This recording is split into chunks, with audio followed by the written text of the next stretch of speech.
ದೆಹಲಿ ಚುನಾವಣೆ ಸರ್ ಏನಾಗಿದೆ? ಕಾಂಗ್ರೆಸ್ 0 ಇದೆ, ಎಪಿ ಅಲ್ಲ ಏನಾಗಿದೆ, ಒಂದು definitely yes we have to accept that we have got a defeat. But ಇದು ಈ ದೇಶದ ಪ್ರಜಾ ವ್ಯವಸ್ಥೆಯಲ್ಲಿ ಯಾಕೆ ಆಗ್ತದೆ ಅಂತ ಕೂಡ ಜನ ಯೋಚನೆ ಮಾಡಬೇಕು. ಯಾಕಂದರೆ ಯಾವಾಗ ಸೆಂಟ್ರ್ನಲ್ಲಿ ಬಿ ಜೆ ಪಿಯವರು ಬಂದಿದ್ದಾರೆ ಕಳೆದ 10 ವರ್ಷದಿಂದ. ಮೊನ್ನೆ ತಾನೇ ನೀವು ಮಹಾರಾಷ್ಟ್ರ ಎಲೆಕ್ಷನ್ ಸೋತಿದ್ದೇವೆ. ಸೋಲಕ್ಕೆ ಕಾರಣ ಕೂಡ ಏನಂತ ಸ್ವಲ್ಪ ಎಲ್ಲರೂ ಸಾರ್ವಜನಿಕರು ಅದ್ರ ಬಗ್ಗೆ ಚರ್ಚೆ ಮಾಡಲಿಕ್ಕೆ ಅವಕಾಶ ಕೂಡ ಕೊಡ್ತಾ ಇಲ್ಲ. ನಮ್ಮ ಅಂಬೇಡ್ಕರ್ ಸಾಹೇಬರು ಮೂಕ ನಾಯಕ ಅಂತ ಒಂದು ಬುಕ್ ತೆಗೆದಿದ್ರು, ಪ್ರೆಸ್ ಪ್ರಾರಂಭ ಮಾಡಿದ್ರು.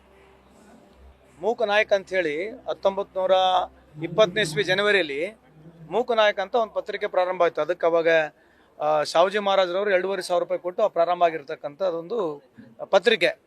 ಈಗೇನಾಗಿದೆ ಅಂತಂದ್ರೆ ಯಾರ್ಯಾರು ನಾಯಕರಿದ್ದಾರೆ ಈ ದೇಶದಲ್ಲಿ ಅವರಿಗೆಲ್ಲ ಮೂಕ್ ಮಾಡಿರ್ತಕ್ಕಂಥ ಕೆಲಸ ನರೇಂದ್ರ ಮೋದಿ ಅವ್ರದ್ದು. ಅಂದರೆ ಯಾರಿಗೂ ಮಾತಾಡ್ಲಿಕ್ಕೆ ಅವಕಾಶ ಇಲ್ಲ. ಡೆಮೋಕ್ರಸಿನಲ್ಲಿ ಈ ಏನು ಸಂವಿಧಾನ ಅಂತಕ್ಕಂಥ ಸಿಸ್ಟಮ್ ಇದೆ ಅದಕ್ಕೆಲ್ಲ ಕಡಿವಾಣ ಆಗ್ತಕ್ಕಂಥದ್ದು. ಈಗ ಉದಾಹರಣೆ ಕೇಳ್ತಕ್ಕಂಥದ್ದು, ಯಾಕೆ why every citizen is not having right to know the voter list? ಯಾಕೆ ನಿಮಗೆ ಯಾಕೆ ವೋಟರ್ ಲಿಸ್ಟ್ ಸಿಗಬಾರ್ದು, ನನಗೆ ಯಾಕೆ ವೋಟರ್ ಲಿಸ್ಟ್ ಸಿಗಬಾರ್ದು? ಆ ಥರ ಕಾನೂನು ಯಾಕೆ ತರಬೇಕು? ಏನು ಉದ್ದೇಶ ಏನು? ಮೊನ್ನೆ ನಡೆದಿರ್ತಕ್ಕಂಥ ಅಸೆಂಬ್ಲಿ ಚುನಾವಣೆಯಲ್ಲಿ ಏನು ವೋಟಿಂಗ್ ಆಗಿದೆ, ಪಾರ್ಲಿಮೆಂಟ್ ಚುನಾವಣೆಯಲ್ಲಿ ಏನು ವೋಟ್ ಆಗಿದೆ ಅಂತ ಹೇಳಿ ಕೇಳೋಕ್ಕೂ ನಮಗೆ ದೇಶದಲ್ಲಿ ಅಧಿಕಾರ ಅಲ್ವಾ? ಏತಕ್ಕೆ ಏನು ಮಾಡ್ತಾ ಇದ್ದಾರೆ? ಮತ್ತೆ ಅರ್ಥ ಏನಂತಂದ್ರೆ ಡೆಲ್ಲಿದಂತ ಹೇಳ್ತಾ ಇಲ್ಲ ನಾನು, ಮ್ಯಾನಿಪುಲೇಷನ್ ಅಂತೂ ದೊಡ್ಡ ಪ್ರಮಾಣದಲ್ಲಿ ಆಗ್ತಾ ಇದೆ. ಈ ಚುನಾವಣೆ ಮ್ಯಾನಿಪುಲೇಷನ್ ಮಾಡ್ತಕ್ಕಂಥದ್ದು, ಮೆಷಿನರಿ ಯೂಸ್ ಮಾಡ್ತಕ್ಕಂಥದ್ದು, ಇನ್ಫ್ಲುಯೆನ್ಸ್ ಮಾಡ್ತಕ್ಕಂಥದ್ದು, ಇದು ಮೇಲ್ನೋಟದಲ್ಲಿ ಕಳೆದ 11 ವರ್ಷದಿಂದ ಕಂಡು ಬರ್ತಾ ಇದೆ. That could be the major reason. ನಮ್ಮ ಸೋಲನ್ನು ಒಪ್ಕೊಳ್ತೀವಿ, I am not blaming him.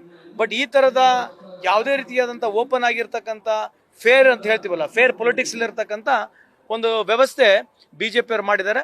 ಆದರೂ ನಾವು ಸೋಲನ್ನು ಒಪ್ಕೊಳ್ತಾ ಇದ್ದೇವೆ.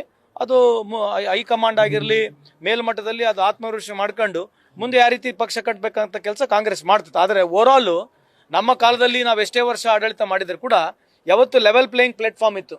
ಈ ಮಾಧ್ಯಮನ ಮಿಸ್ಯೂಸ್ ಮಾಡ್ಕೊಳ್ಳೋದು, ಸಾಫ್ಟ್ವೇರ್ ಇದು ಯೂಶಲಿ ಡಿಜಿಟಲ್ ಮಾರ್ಕೆಟಿಂಗ್ ಯೂಸ್ ಮಾಡ್ಕೊಂಡು, ವಾಟ್ಸಪ್ ಆಗಿರಲಿ, ಟ್ವಿಟರ್ ಆಗಿರಲಿ, ಫೇಸ್ಬುಕ್ ಆಗಿರಲಿ, ಮನ್ ಕಿ ಬಾತ್ ಆಗಿರಲಿ, ಟೋಟಲ್ ಸ್ಪೇಸೇ ಇವ್ರು ತಗೊಂಡು ರಾಜಕೀಯ ಮಾಡಿ ಜನಕ್ಕೆ ಸುಳ್ಳನ್ನ ಹೇಳ್ತಕ್ಕಂಥ ವ್ಯವಸ್ಥೆಯಲ್ಲಿ ಅವ್ರು ಇದ್ದಾರೆ.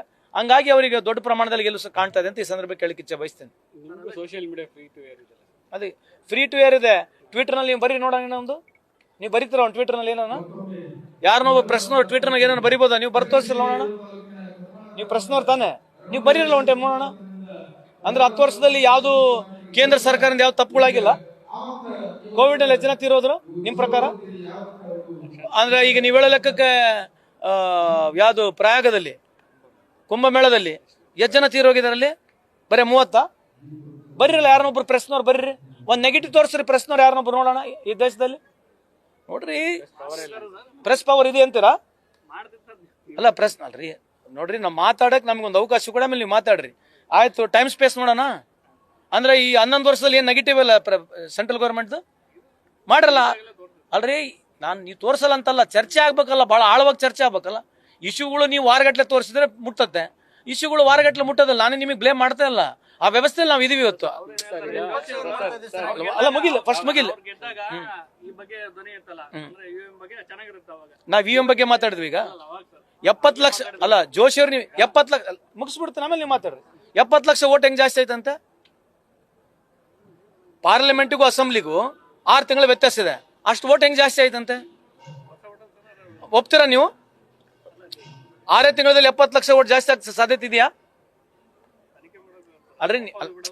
ಅಲ್ರಿ ಕೇಳಬಾರ್ದು ಪ್ರಶ್ನೆ ಅಂದ್ರೆ ಅದು ಆಯ್ತು ಬಿಡ್ರಿ, ಕೇಳಲ್ ಬಿಡ್ರಿ. ನಾವು ಇನ್ಮೇಲೆ ಕೇಳಬಾರ್ದು ಅಂದ್ರೆ ಹೆಂಗ ಅರ್ಥ? ಮತ್ತೆ 70 ಲಕ್ಷ ಓಟ್ ಹೆಂಗ್ ಜಾಸ್ತಿ ಆಯ್ತು ಅಂದ್ರೆ ಏನ್ ಅರ್ಥ? ಅದು ನೀವು ಎಷ್ಟು ವರ್ಷ ಆಯ್ತು ಪತ್ರಿಕೆದಲ್ಲಿದ್ದೀರಿ ಬ್ರದರ್?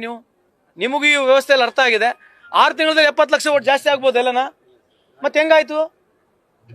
ಮತ್ತೆ ಜೋಶಿಯವ್ರಿಗೆ ಕೇಳ್ರಿ, 70 ಲಕ್ಷ ಓಟ್ ಹೆಂಗ್ ಜಾಸ್ತಿ ಆಯ್ತು ಅಂತ? ಒಂದೇ ಅಪಾರ್ಟ್ಮೆಂಟ್ ನಲ್ಲಿ 14,000 ಓಟ್ ಜಾಸ್ತಿ ಆಗಿದೆ, ಒಂದೇ ಒಂದು ಅಪಾರ್ಟ್ಮೆಂಟ್ ಅಲ್ಲಿ. ಈ ತರ ಹಲವಾರು ಉದಾಹರಣೆಗಳಿದಾವೆ. ಯಾರು ಕೇಳ್ಬೇಕು? ಯಾರು? ಪಾರ್ಲಿಮೆಂಟ್ ಅಲ್ಲಿ ಹೇಳ್ದೆ ತೋರ್ಸಂಗಿಲ್ಲ, ಬೀದಿಯಲ್ಲಿ ಹೇಳ್ದೆ ತೋರ್ಸಂಗಿಲ್ಲ, ಬೆಳಗಿನ ಸಾಯಂಕಾಲ ಅವ್ರನ್ನೇ ನೋಡ್ಬೇಕು. ಮತ್ತೆ ತೋರ್ಸ್ರಿ, ಏನ್ ಮಾಡಿ ನೋಡ್ರಿ. ಏನು ಬಹಳ ಬಡತನ ನಿರ್ಮೂಲನೆ ಆಗ್ಬಿಡುತ್ತೆ 10 ವರ್ಷ 11 ವರ್ಷದಲ್ಲಿ. ಇನ್ನ 5 ವರ್ಷ ಕೇಳ್ರಿ, ಹೇಳ್ತೀನಿ. ಇನ್ನ 5 ವರ್ಷ ಈ ದೇಶದ ಸ್ಥಿತಿ 5 ವರ್ಷ ಆದ್ಮೇಲೆ ಮಾತಾಡೋಣ ನಾವು. ಇನ್ನು 5 ವರ್ಷ ಆಗ್ಲಿ, ಇವ್ರು ಪೀರಿಯಡ್ ಮುಗಿಲಿ. ಈಗ ಆಲ್ರೆಡಿ 90ಕ್ಕೆ ಮುಟ್ತಾ ಇದೀವಿ ಡಾಲರ್.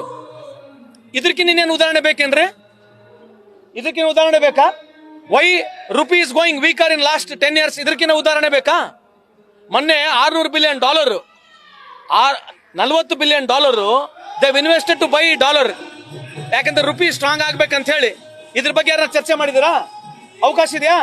ಪ್ರಹ್ಲಾದ್ ಜೋಶಿ ಸಾಹೇಬ್ರ ಇದ್ರ ಬಗ್ಗೆ ಚರ್ಚೆ ಮಾಡ್ತಾರಾ? ಯಾರು ಚರ್ಚೆ ಮಾಡ್ರಿ? ಯಾರು? 18 ಲಕ್ಷ ಜನ ಈ ದೇಶದಲ್ಲಿ ಪಾಸ್ಪೋರ್ಟ್ ಸರೆಂಡರ್ ಮಾಡಿದ್ದಾರೆ. ಎಷ್ಟು? 18 lakh people have surrendered their citizenship in this country. 18 lakh people have surrendered citizenship in this country. ಇದ್ರ ಬಗ್ಗೆ ಚರ್ಚೆ ಮಾಡೋಣ.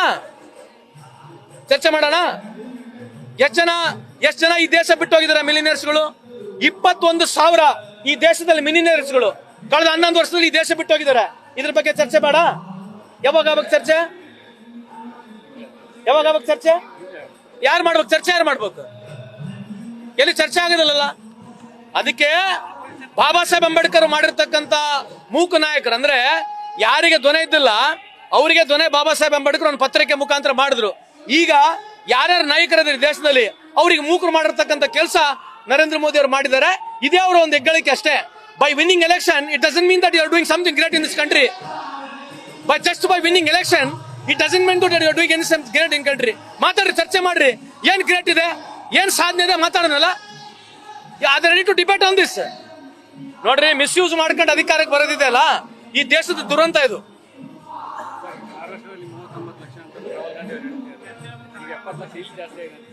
ಎಲ್ಲಿ 20 ಲಕ್ಷ?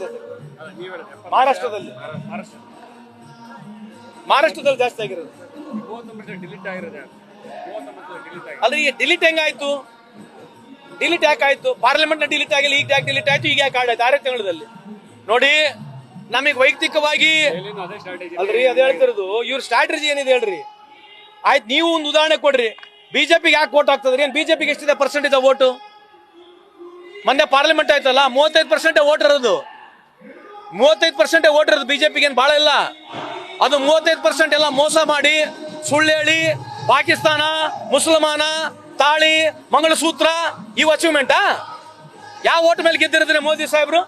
ಏನ್ ಅಜೆಂಡಾ ಏನಿತ್ತು? ಪಾಕಿಸ್ತಾನ, ಮುಸಲ್ಮಾನ, ಮಂಗಳಸೂತ್ರ 10 ವರ್ಷ ಆದ್ಮೇಲೆ ಇವೆಲ್ಲ ಹೇಳ್ಬೇಕಾಗಿತ್ತಾ? ಹೇಳ್ಬೇಕು ಇವೆಲ್ಲ 10 ವರ್ಷ ಆದ್ಮೇಲೆ. ಏನ್ ಅಜೆಂಡಾ ಏನಿತ್ತು? ವೋಟ್ ಕೇಳ ಅಜೆಂಡಾ ಇದೇ ತಾನೇ ಇರ್ತಕ್ಕಂಥದ್ದು. ನಮಸ್ಕಾರ, ಥ್ಯಾಂಕ್ ಯು.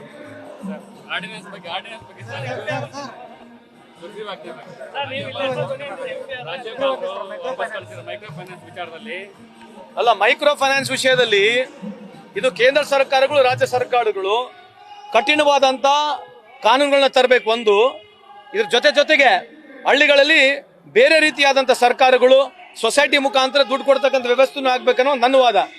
ಇದಕ್ಕಿಂತ ಹೆಚ್ಚಾಗಿ ಪರಿಣಾಮ ಆಗಿರ್ತಕ್ಕಂಥದ್ದು ಈ ಬೆಟ್ಟಿಂಗ್ಗಳು, ಆನ್ಲೈನ್ ಬೆಟ್ಟಿಂಗ್ಗಳು.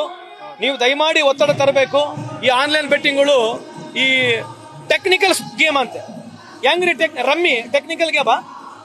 ದಯಮಾಡಿ ಇವತ್ತು ಅರ್ಥ ಮಾಡ್ಕೋಬೇಕು, ಸಮಾಜ ಕೂಡ ಅರ್ಥ ಮಾಡ್ಕೋಬೇಕು. ಈ ರಮ್ಮಿ, ಈ ಬೆಸ್ಟ್ ಲೆವೆಲ್ ಮಾಡೋದು, ಈ ಆಮೇಲೆ ಬಾಲ್ ಟು ಬಾಲ್ ಮ್ಯಾಚ್ ನಡೀತಾ ಇದೆ, ಬೆಟ್ಟಿಂಗ್ ನಡೀತಾ ಇದೆ, ಬಾಲ್ ಟು ಬಾಲ್ ಬೆಟ್ಟಿಂಗ್ ನಡೀತಾ ಇದೆ, ಎಲ್ಲರಿಗೂ ಗುರ್ತಿದೆ. ಇದನ್ನು ಕೂಡ ಬಹಳ ಖಂಡನೆ ಮಾಡ್ತೀನಿ. ಇದ್ರ ಬಗ್ಗೆ ಕೂಡ ಯೋಚನೆ ಮಾಡ್ಬೇಕಂತ ಆಯ್ತು ರೀ. ಇದು ಸರ್ಕಾರ ಅಂತಲ್ರಿ, ನಾನು ಎಲ್ಲ ಸರ್ಕಾರಕ್ಕೆ ಒತ್ತಡ ತರ್ತಾ ಇದೀನಿ. ಇದು ನಾನು ಉಲ್ಟಾ ನಿಮಗೂ ಅಷ್ಟೇ ಕೇಳ್ಬೋದಲ್ಲ, ನಿಮ್ದು ಅಷ್ಟೇ ಜವಾಬ್ದಾರಿ ಇಲ್ವಾ?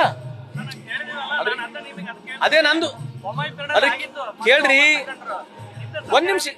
V both are equal responsible for it ಅಂತ ಹೇಳ್ತಿರೋದು. We both are equal responsible. Don't consider me just I am a minister. ಮಾತಾಡಕನೆ ಬಿಡ್ರಿ. ಅಲ್ಲಿ ಮಾತಾಡಕತ್ತೀನಿ. I am raising voice as we both are equal ಅಂತ. ನಾನು ಹೇಳಿರ್ತಕ್ಕಂಥ ಸರ್ಕಾರ ಇದ್ದ ತಕ್ಷಣ ಎಲ್ಲ ಕಾನೂನು ನನಗೂ ಚೇಂಜ್ ಮಾಡಕ್ ಬರಲ್ಲ.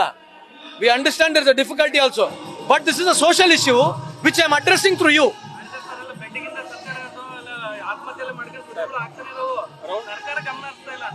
ಸರ್ಕಾರ ಯಾವಾಗ್ಲೂ ಗಮನ ಹರಿಸ್ತೈತ್ರಿ, ಇಲ್ಲ ಅಂತಲ್ಲ. ಒತ್ತಡ ಕೂಡ ಬರ್ಬೇಕು ತಮ್ಲಿಂದ ಕೂಡ ಜಾಸ್ತಿ ಒತ್ತಡ ಬರಲಿ ಅಂತ.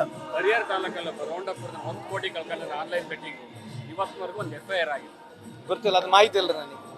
ಆ ತರ ಹೋಗಿ ಕಂಪ್ಲೇಂಟ್ ಕೊಟ್ರೆ ಆಗಿಲ್ಲ ಅಂತ ಹೇಳಿ ನಾನು ಮಾತಾಡ್ತೀನಿ. If you has given a return complaint ಕೊಡಿ, ನನಗೆ ಮಾತಾಡ್ತೀನಿ. ಈಗ SP ಮಾತಾಡ್ತೀನಿ. Thank you. ನ್ಯೂಸ್ ಫಸ್ಟ್, ನಿರ್ಭೀತಿಯಿಂದ ನಿಮ್ಮ ಪರವಾಗಿ.